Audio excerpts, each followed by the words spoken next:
We're going to taste some tomatoes today.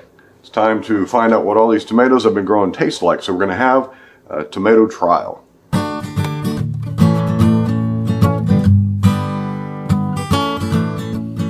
Here are the candidates. These are the varieties I've grown this year. We've got Grand Marshal. Grand Marshal is a determinate hybrid bush variety. Here we've got Big Beef. This is an indeterminate hybrid from Johnny Seeds, and it puts on these nice fruits like that. Really excited about that one. Right next to it we have a Brandywine. This is Suddath strain, which is thought to be the original Brandywine, and this is so ripe. I think that's going to be a wonderful tomato. We've got this Granadero here, which is a hybrid, and it's like a Roma. We're going to look inside. I haven't tasted one of those yet, so we'll see what that's like. We have this Black Beauty, which is an heirloom, and this is a nice ripe one. And then we've got our little Edox tomato here, which is a cherry tomato. It also is a hybrid, and I've got tons and tons of those. So what I'm going to do is we're going to evaluate these first on their appearance and their juiciness and what they look like. And so we'll cut them open, and I will cut them into pieces that I will then later taste blindly in a blind taste test. We'll figure out which one of these I like the best. Alright, first thing we're going to try is this Grand Marshal. We're going to cut this guy open and take a look inside. That looks like a classic slicer. It's got about an equal amount, or maybe a little bit more pith, but it's got a lot of juice in there. That's a good looking tomato. So the way I'm going to do this is I'm going to cut them into pieces of similar size so that I can taste them without kind of giving away what they are.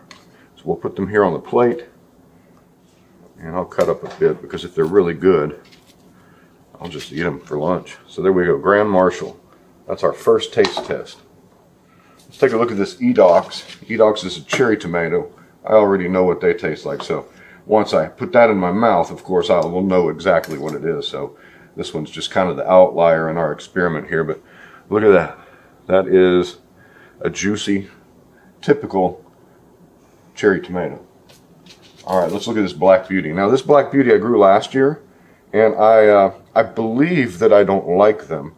But you know how it is, if you believe you don't like something and then you try it again, that maybe it redeems itself. Black Beauty, look at that. That is a very meaty tomato, and these have somewhat of a complex flavor, so they say. Let's take a look at this Granadero. I haven't looked in a Granadero yet. I expect it to be like a Roma. So let's cut it in half. Oh no, look at that. It's got some white pith in there. I'm not sure that's gonna, I don't know about this one. Fairly firm. It did ripen mostly on the countertop here. Now for the Big Beef. Big Beef is one that I have really been impressed with. Wow, look at that. That is a classic slicing tomato. Beautiful. I'm tempted to just start slicing. All right, well, let's get some chunks. So, Samuel's going to slice our Brandywine. So what I want you to do is just go right down the middle. No. Yes, watch your finger. Watch your thumb there. Slice. Alright, now Brandywine is an heirloom. Watch out, baby. And you can see it's got these lighter colors throughout. Here's chop that one up into pieces about, yeah, chop it into bits that I won't know it's different from the others. Okay, so here are our cut up tomatoes.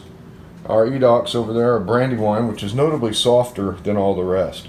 And that's usually true of heirloom varieties. They are softer. And there's the Black Beauty. It's also an heirloom. It's noticeably softer when it gets ripe, when it turns orange like that on the bottom. Grand Marshal, there's that one. Here's our Big Beef and our Granadero. What I'm going to do now is evaluate these based on their acids, their sugars, and the savoriness, and any notes that I might have. I'll give it an overall score, and then Samuel will tell me, Samuel will let me know what it is when we're done. Okay, Sam, here's how it's going to work. I'm going to blindfold myself, and what you're going to do with that pen over there is pick one of these tomatoes at random. Write the number, like we'll do tomato test number 1, so that it will correspond with my form here. You write down the number on the plate or on the label, so when we're done, I'll know what it is. Okay. Okay. And then pick with a fork 1 or 2 good-looking pieces of tomato. All right. Put it on my plate, and I'll try it. So let me get this blindfold on. Dad. Yeah. Is this or that a better piece? Which would you say? Just give me a big chunk. Okay. All right, here we go. Blindfold. Can't see nothing. Gotta have a hat. All right. All right, we're gonna start with tomato number 1. Remember, write down on the plate which it is. I did. Okay, is it on my plate now? Yeah. All right, where's the fork? There it is. Mm-hmm. Is it on the fork? Oh no. All right, so let's see.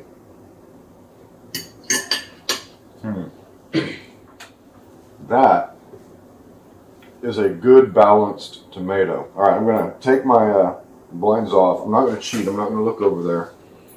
But tomato number 1, acid. On a scale of 1 to 5, what I'm doing is a scale of 1 to 5, 1 being weak, 5 being the strongest. I think that's a 2.5. It was very, very middle. Well, it's maybe just a 2. There's hardly any acids in there. It's pretty sweet, but not super sweet. It's just very balanced. So I'm going to say that the sweetness is a 3. And a tomato with a high sweet sugar content and a high acid content is usually considered a balanced tomato. This is a pretty balanced tomato. Savor, that savoriness, that's the volatile oils and the essentials in that tomato that give it flavor. And I'm going to say this flavor was very high. That's a 4. So the overall score here, I'll average them out when we're done. All right, so that was tomato number 1. Mm-hmm. I'm going to note that it was very balanced. And it had kind of that classic tomato flavor. Classic. Tomato number 2. Pick one at random, write its number down on the name tag, and hand me the fork. I am interested in what I just ate. Tomato number 1. It was very delicious. All right, here we go. All right, here we go. That's a big chunk. Well, yeah. All right, I'm going to uncover my eyes and do my evaluation form without looking over. Tomato number 2, acids, very low. We're going to give it a 2. Sugars, not a lot of sweets. We're going to give it a 2. Savor, it's kind of bland. I didn't really like it. It had some greenish. How do I explain this greenishness? Like unripeness, maybe. It was an okay tomato. Better than anything in the store, that's for sure. Better than anything store-bought. But compared to the one I just had, nah. I'm going to give that an overall score of 2 out of, on our scale of 1 to 5, 5 being the best, it's going to get a 2.5 because it's better than store-bought. The first one I'm going to give a 4 because it was a good tomato. All right, so let's move on to our next tomatoes. A little bit of a palate cleanse. And we're going on to tomato number 3. All right, my eyes are covered. All right, here we go.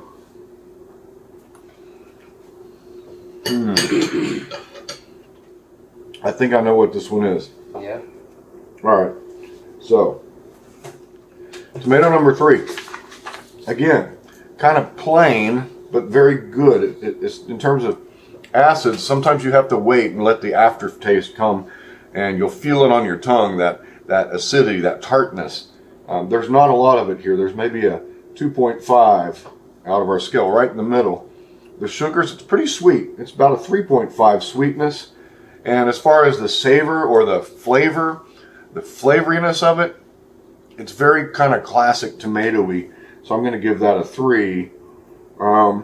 It was very soft, and that's the clue that I think I know which one this is. So I'm going to put down what I think it is here. Overall score, that was a good tomato. Can I tell you I if think you're right or not? Not yet. Let's wait to the end. I'm going to give it a 4.5, so we've got a tie for the best tomato. No, we don't. I'm not going to give it a 4.5. I'm going to give it a 4, and there we're tied for the best tomato. Tomato number 3 and tomato number 1 are so far neck and neck. Oh dear. Here we go. I don't know if I like this blind taste test stuff.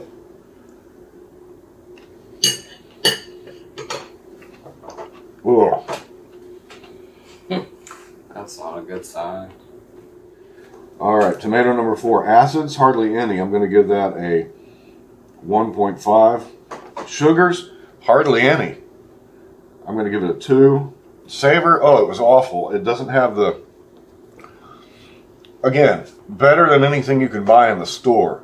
But when we're comparing tomatoes grown in my garden, this one lets me down. I'm going to give that a 1.5 with an overall score. It's going to be somewhere around a 2. I think I know what this one is. It was a little inconsistent in the mouth also in terms of soft versus firm. It had kind of a vegetal taste. How do I explain it? It's that greenish taste again. It's got kind of a, oh, I just don't like it. All right, so that's number 4. All right, tomato number 5, Sam. Probably shouldn't be doing taste tests while you have a cold. All right, so last one. Here we go. Oh, this is kind of scary.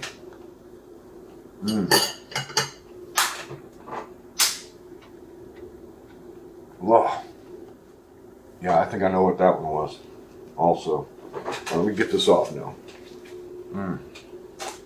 That was kind of almost just like the last one, but maybe a little more flavor. Hardly any acid, low on the acid scale, so a 2. Sugars, we had kind of bland, 2.5 on the sweet scale, maybe a 3. And in terms of the savor, it was better than the last one. I'll give it a 3.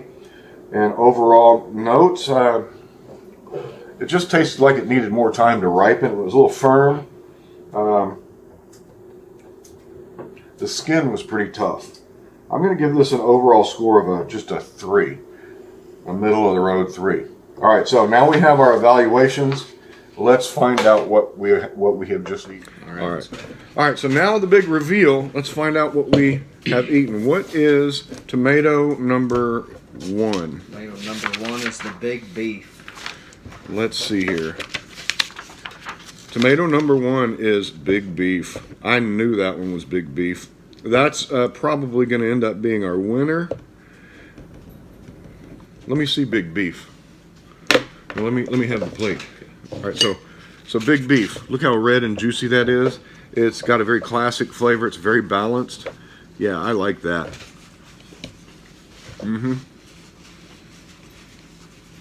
That would be good on a hamburger. That would be good in a salad. All right, big beef. Number 2. Number 2 is Black Beauty. Ooh. Black Beauty. You're not a fan of the Black Beauty, are you? I'm not, but I said it was greenish and that it was okay. So in a blind test, without any prejudice toward what I think I don't like, you can see that it scored higher than tomato number 4 and higher than, well, not higher than tomato 5. So it's second to last, whatever. Yeah, Black Beauty. It was okay, I said. I guess the secret with Black Beauty, let me see the Black Beauty, is generally I can't get them to ripen outdoors. I can't get this color. Look at this beautiful color. This is actually a very smoky color for a tomato. But I let them ripen indoors, and the more ripe they get, it seems like they taste a little better. Yeah. It's just okay. All right, what are we looking at on number 3? Number 3, you were correct. It is Brandywine. I knew it. It was Brandywine. Brandywine is a classic, one of the best tasting tomatoes known to mankind. And this Brandywine here, Suddath strain, is the original one. It's a little bit overripe, but look at that. It's beautiful all the way through. Yeah, that's a good tomato. It's not as sweet as actually the Black Beauty. when I compare them side by side, knowing what they are. I gave it a 4 because it's I've had better tomatoes, but as far as yeah, I called it because of the softness. All right, what's number 4? Number 4 is the Grand Marshal. Grand Marshal. Oh, I didn't like that. Grand Marshal.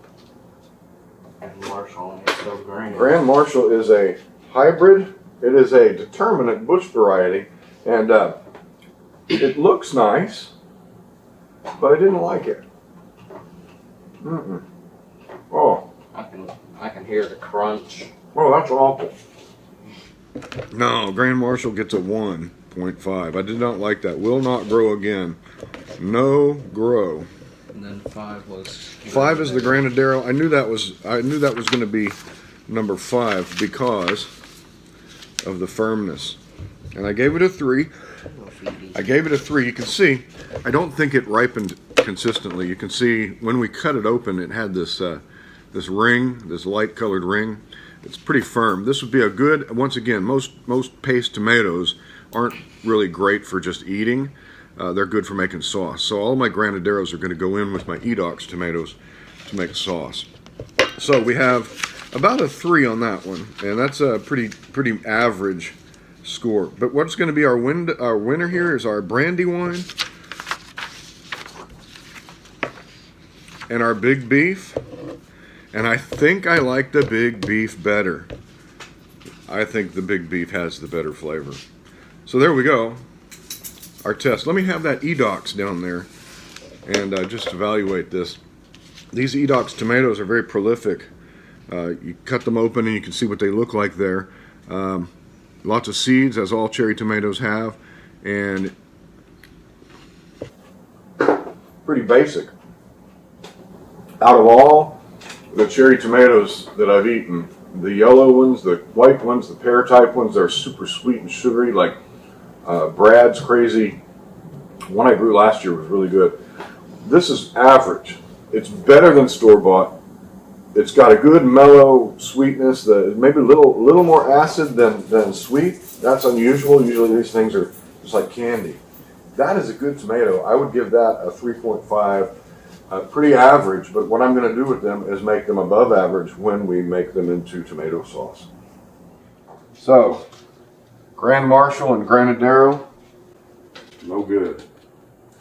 Into the compost bin. Big Beef and Brandywine. These are the two I liked the best. This Big Beef is really a surprise to me. That's a good tomato.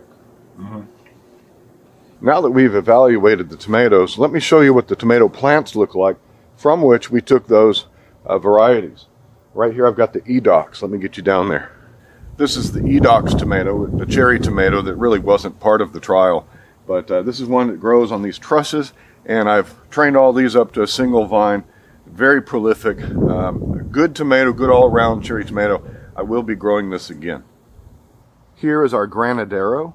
It is the paste tomato that didn't taste well, you know, real great as just a slicer, but probably would do just fine like aroma in sauces.